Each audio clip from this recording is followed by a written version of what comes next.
All right, welcome everyone. We're diving into the life of Edgar Cayce, the sleeping prophet. Edgar We've Cayce. got this incredible collection of biographies and encyclopedias. Wow. Should give us a pretty complete picture. Yeah. And we're not just going through a timeline, we're really trying to understand him, Right. his personal life, all those readings, the people around him. I think it's going to be a wild ride, honestly. Yeah, this is not your typical biography. No, not at all. So let's start at the beginning. Okay. Edgar's childhood in Kentucky.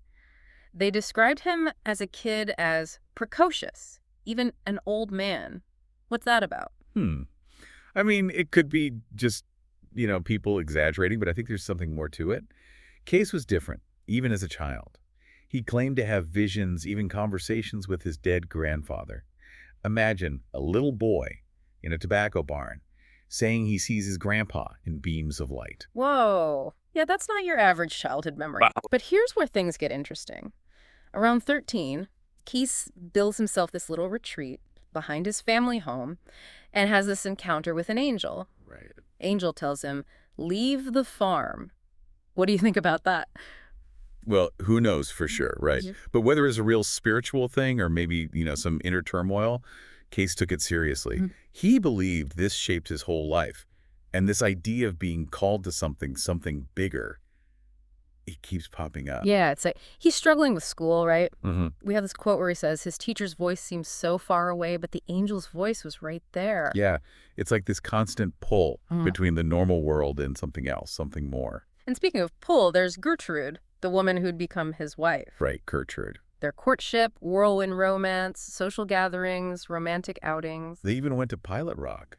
Remember that? Oh, yeah, Pilot Rock. Okay, so we've got this young guy already dealing with unusual experiences, and now he's falling in love, and then he loses his voice. Yeah, aphonia just hits him. Right after moving to Hopkinsville, too. Right, strange timing. Doctors couldn't figure it out, so they thought it was psychosomatic, like the problems in his head. And then Kainincher is the hypnotist, Al Lane. Oh, Al Lane.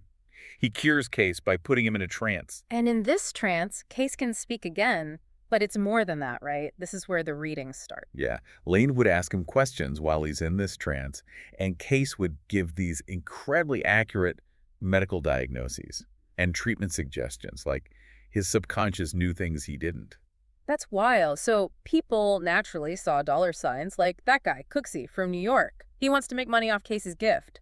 But Cayce hesitates. Why do you think he resisted that? He was torn, I think. On the one hand, he thought it was a gift from God, not something to exploit. On the other hand, he needed to live to make a living. This conflict, this wondering if his gift was a blessing or a curse, it would stay with him. Yeah, he's still human, dealing with normal problems, trying to figure out where he fits in. And then there's the whole oil business thing.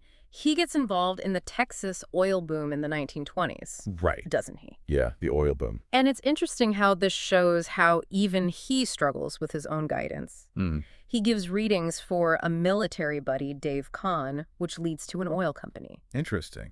Some readings even say to get these 99-year leases on oil fields, but they ignore them. They ignore the readings. Yeah, why wouldn't they listen? I think it's human nature, Right. short-term thinking, greed. Maybe they didn't trust something so strange. Yeah. And Case was part of it too. He got the information, but he couldn't quite make it work. And this whole thing led to money problems. Again, that struggle between his gift and the real world. Yeah, so we've got Case trying to figure out his abilities, dealing with real-life stuff. Right. But then he changes direction, abandons the oil, goes back to healing, and enters Gladys Davis. Ah, Gladys. She's hired as a stenographer, but she becomes so much more. Oh, yeah. She kept records of over 14,000 readings. Imagine that. Without her, we wouldn't have this incredible archive. She's crucial. But here's where things get really interesting. Casey's readings go beyond just illness. He starts talking about past lives, Atlantis. Past lives. Yeah, it's mind-blowing. Yeah. What do you think caused this shift, going beyond the physical? Well, I think Arthur Lammers, a friend and follower of Casey's, had a big influence.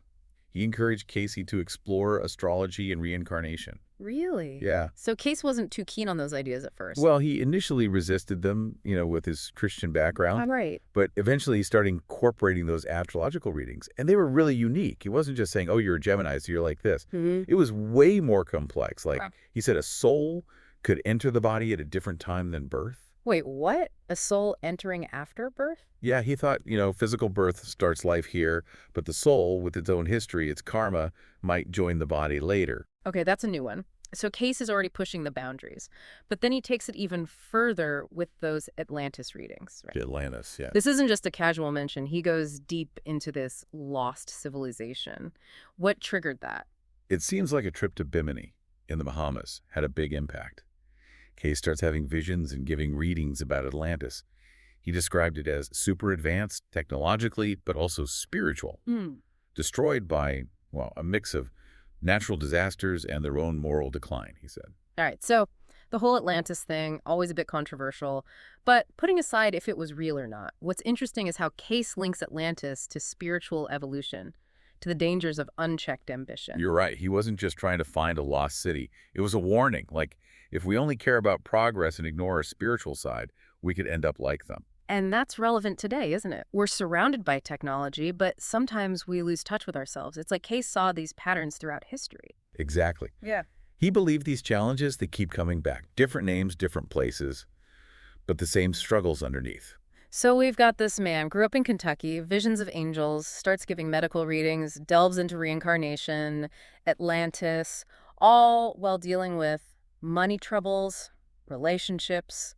It's a lot to unpack. I haven't even talked about his ideas about diet, healing, his interpretations of the Bible. Oh, right. It wasn't all mystical stuff. He had a lot to say about health and healing, right? Oh, yeah. And it wasn't your typical doctor's advice. What kind of things did he recommend? I mean, he couldn't exactly prescribe pills back then. No, he really emphasized diet. He talked about balancing alkaline-forming foods, like fruits and veggies, with what he called acid-producing foods. Basically, what you eat affects your whole well-being. Makes sense. Eat your veggies. Exactly.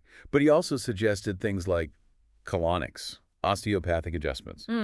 Those are a bit more out there. Yeah, he believed a lot of illness came from toxins building up in the body and misalignments in the spine. Oh, I see. It might seem unusual now, but it was all about removing blockages, restoring balance. Like he was intuitively tapping into what we call holistic medicine now, recognizing that our physical, emotional, and spiritual states are all connected. Absolutely.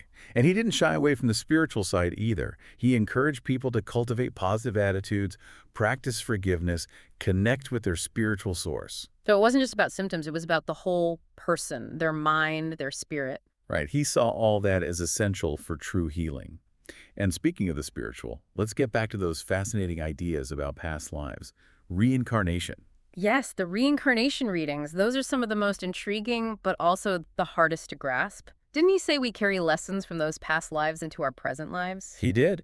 Case believed we're all evolving, learning, and growing over many lifetimes. Those past experiences, even the tough ones, shape who we are today.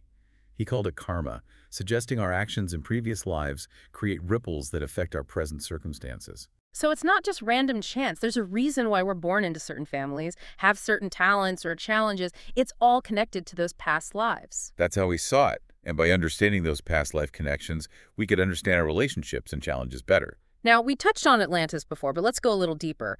What were some specifics he gave about this lost civilization? Was it all bad, or did he see some good? Well, he said Atlantis was super advanced technologically, but also deeply spiritual. He thought they had knowledge we've lost, like technologies for energy, healing, things we can only imagine today. Like that classic sci-fi trope, the ancient civilization with lost knowledge. But Case believed it was real history, not fiction. He did. But he also warned that their downfall came from a loss of balance. They focused too much on material progress, neglected their spiritual side. Atlantis was a reminder that true progress needs both the material and the spiritual. It's a powerful message. And he connects these ancient stories to our challenges today. It's like he's saying, hey, we've been down this road before, let's learn from it. Exactly. And he didn't just stop at Atlantis. He talked about biblical stories too, like Jesus, suggesting they also lived multiple lives, part of this big cycle of soul evolution. So Case's spirituality wasn't limited to any one religion. He blended different sources. Exactly. He took inspiration from everywhere. And he wasn't afraid to tackle big questions.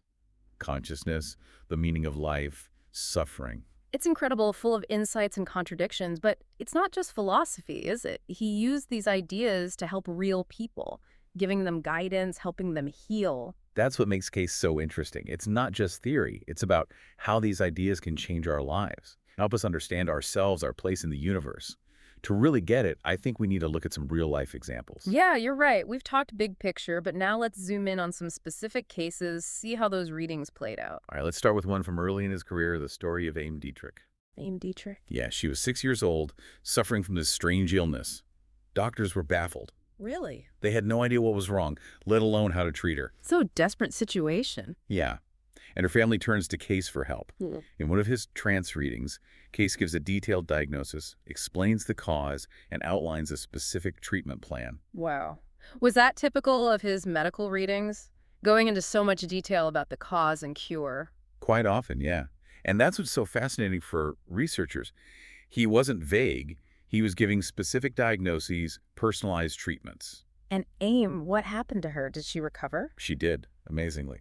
Following Casey's instructions, her condition improved drastically. It really solidified his reputation as a healer, even among skeptics. That's incredible. It makes you wonder how he knew all that, especially back then when medicine wasn't as advanced. It's a question a lot of people still have. Now, you mentioned Dave Kahn earlier, Case's military friend who got caught up in that oil venture. We talked about how they ignored some of the readings about those oil leases, but wasn't there another reading for Kahn, a really striking one? Oh yeah, during World War I, Kahn got a reading that predicted his unit would be sent overseas. Overseas, wow. And it even described some narrow escapes. He would have assured him he'd come home safe. So very specific, not just general wartime danger. Very specific. And the crazy part is, it happened almost exactly as the reading said. No way. Khan had all these close calls, others got hurt or killed, but he was fine. He came back home, just like Cayce said he would. Okay, that's the kind of story that gives you chills. Even if you're skeptical, it's hard to ignore that. Makes you think about precognition, knowing the future. Speaking of interesting people, what about Arthur Lammers, the guy who encouraged Casey to explore astrology and reincarnation? Did he ever get a life reading himself? He did, yeah, and it revealed a past life connection that might explain his fascination with those things. Oh, what did it say? The reading suggested that in a past life, Lammers was a high priest in ancient Egypt, devoted to studying spiritual mysteries and esoteric knowledge. So his interest in reincarnation, it wasn't just a phase, it was linked to a deeper memory, a soul memory. That's how Cayce saw it. He thought this life was a chance for Lammers to continue that ancient work, to share those hidden teachings. Fascinating. Makes you wonder if we all have these kinds of past life connections influencing our interests and passions. Something to think about. Now, we can't forget Gladys Davis, Casey's dedicated stenographer, Right, Gladys. the one who kept all those meticulous records. Did Cayce ever give her a reading? Oh, I'd imagine so. She was like family. What did the reading say about her? Gladys's reading showed something really remarkable, a strong karmic connection between her and Cayce. They had shared many past lives together, often in close relationships. Wait, they knew each other in past lives. That's amazing. One reading even said that in a previous lifetime, Gladys was Cayce's mother, and she experienced a profound loss when he died young. Wow. That's incredible. It kind of explains that deep bond and loyalty she had to him in this life, like their souls were pulled back together to keep working together. Exactly. Cayce thought their current work together was crucial, that they were meant to bring those readings to the world. I'm noticing a pattern here. Seems like a lot of the people drawn to Cayce had deep soul connections with him, like it was all part of some bigger plan. Yeah. Did he attract them, or did they find him on some soul level? Okay, one more. I'm curious about Morton Blumenthal, the wealthy guy who funded the Cayce Hospital. Did he ever get a reading? He did, and his first life reading was pretty amazing. It said Blumenthal had lived past lives as both Achilles, the Greek warrior, and a powerful advisor to an Egyptian pharaoh. Whoa. Talk about impactful past lives. What did the readings say about his purpose in this life? They said Blumenthal had the potential to be a great spiritual teacher, a leader, to use his wealth and influence to support Cayce's work, help spread his message. So his role as a benefactor wasn't just random generosity, it was part of a deeper mission. That's how Cayce saw it. He believed Blumenthal was meant to play this part in his life, in the unfolding of his work. So we've gone from a farm boy with visions to a man whose life and work touched so many. Each connection seemingly woven into this big picture of shared purpose and soul evolution. It's quite a story, isn't it? Full of mystery, controversy, and undeniable impact. And even though Edgar Cayce is gone, His legacy lives on, inspiring people, making them think. Absolutely. His readings, they're a blend of the ordinary and the extraordinary, a lifetime of exploration and reflection. They make us think about how everything's connected, the power of the subconscious mind, the idea that our lives are part of something bigger than we can imagine. And maybe, just maybe, they encourage us to look deeper into our own lives. Listen to that inner voice. Ask those big questions. Who are we? Why are we here? After all, as Cayce himself often said, the answers lie within. And with that, we wrap up our deep dive into the life and work of Edgar Cayce. We hope it sparked your curiosity, gave you something to think about. Until next time, keep seeking, keep exploring, and keep diving deeper into the mysteries of life. All right, so let's start with one from early in his career, the story of Ame Dietrich. Ame Dietrich. Who was she?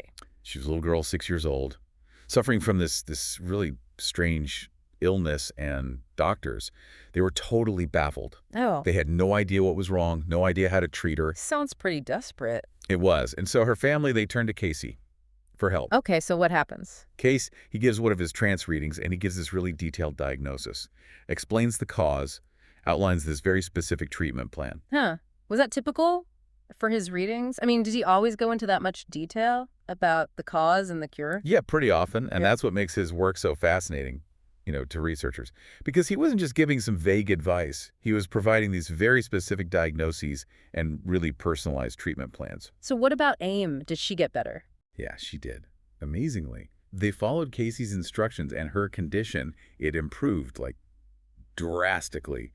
And this really, solidified his reputation as a healer, even among the people who were skeptical. That's an incredible story. It makes you wonder how he knew all that, Yeah. especially back then when, medicine was so much less advanced. Yeah, it's something people still wonder about. Now, you mentioned Dave Kahn before, Casey's friend from the military, the one who got caught up in that oil venture. Oh, yeah, Dave Kahn. We talked about how they didn't follow some of the readings about the oil leases, but wasn't there another reading for Kahn that was just like super striking? Oh, yeah. During World War I, Kahn got a reading that predicted that his unit would be deployed overseas. Wow. And it even talked about all these narrow escapes that he would have, and it assured him that he'd come home safe. So this was a specific prediction, not just like general, wartime danger. It was very specific, and the really remarkable thing is it happened almost exactly as the reading described. Kahn, he had all these close calls, situations where others were injured or even killed. But he was fine, came back home safe, just like Cayce said he would. Wow, those are the kinds of stories that really send chills down your spine. Even if you're skeptical, it's hard to just ignore that. Yeah, it makes you think about precognition, knowing the future. Speaking of interesting people, what about Arthur Lammers, the man who really encouraged Casey to explore astrology and reincarnation? Did he ever get a life reading himself? He did, yeah. And it revealed this past life connection. That might actually explain why he was so fascinated with all that. Oh, really? What did it say? The reading suggested that in a past life, Lammers was a high priest in ancient Egypt, and that he was totally devoted to studying, spiritual mysteries and all this esoteric knowledge. So his interest in reincarnation, it wasn't just a random thing. It was like linked to this deeper memory, a soul memory. That's how Cayce interpreted it, yeah. He thought that this life was Lammers' chance to continue that work, from that ancient time, to bring all these hidden teachings to light. That's fascinating. It makes you wonder if we all have those kinds of connections, from past lives, influencing our interests, our passions. It's a really interesting idea. Now, we can't forget Gladys Davis, right? No. Casey's really dedicated stenographer, the one who kept all those really meticulous records. Gladys, right. Did Cayce ever give her a reading? You did. Yeah. And her readings, they showed something really remarkable, this powerful karmic connection between her and Cayce. Mm. They shared, like, multiple past lives together. No way. Often, like, really close relationships. So they knew each other in past lives. Wow, that's amazing. One reading even indicated that in a previous lifetime, Gladys had been Cayce's mother. And she experienced this really, really deep sense of loss when he died at a young age. Oh, wow. That's incredible. It almost explains that strong bond, that loyalty she felt towards him, in this life. It's like their souls were drawn back together to continue their work. Exactly. Cayce believed that the work they were doing together in this lifetime, it was essential for fulfilling their shared purpose, Yeah. to bring the readings to the world. I'm sensing a theme here. It seems like many of the people who were drawn to Case had these deep soul connections with him. Like they were all part of some big plan. Hmm. It's a really interesting observation. And it makes you think, did Case attract these individuals or did they seek him out on some soul level? Okay, one more person I'm curious about. Morton Blumenthal, the wealthy guy who funded the Case Hospital. Did he ever get a reading? He did. And his first life reading, it was pretty amazing. It suggested that Blumenthal had actually lived past lives as both Achilles, the Greek warrior, and a powerful advisor to an Egyptian pharaoh. Whoa, talk about impactful past lives. Right. What did the reading say about his purpose in this life? They said Blumenthal had the potential to be this great spiritual teacher, Yeah. a leader, and to use his wealth, his influence, to support Casey's work and help spread his message. So his role as a benefactor wasn't just, a random act of generosity. It was part of a deeper soul mission. That's how Case interpreted it. Yeah. Yeah. He believed that Blumenthal had incarnated specifically to play this role in his life and, in the unfolding of his work. So we've gone from a farm boy with visions to a man whose life and work touched so many people. Each connection, it seems like, woven into this big tapestry of shared purpose and soul evolution. It's an incredible story. It really is full of mystery, controversy, but undeniable impact. Even though Edgar Cayce, he's no longer here with us physically, his legacy continues to inspire, to intrigue. Yeah, it does. His readings with their, mix of the ordinary, the everyday, and the mystical, they offer a lifetime of exploration, contemplation. They make us think about how everything's connected, the power of our subconscious minds, the idea that our lives are part of something much, much bigger than we can even imagine. And maybe, just maybe, they can inspire us to look a little deeper into our own lives, to listen to that inner voice, to ask those big questions. Who are we and why are we here? After all, as Cayce himself often said, the answers lie within. And on that note, we conclude our deep dive into the truly extraordinary life and legacy of Edgar Cayce. We hope that this exploration has, sparked your curiosity, given you some things to think about. Until next time, keep seeking, keep exploring, and keep diving deeper Yeah. to the mysteries of life.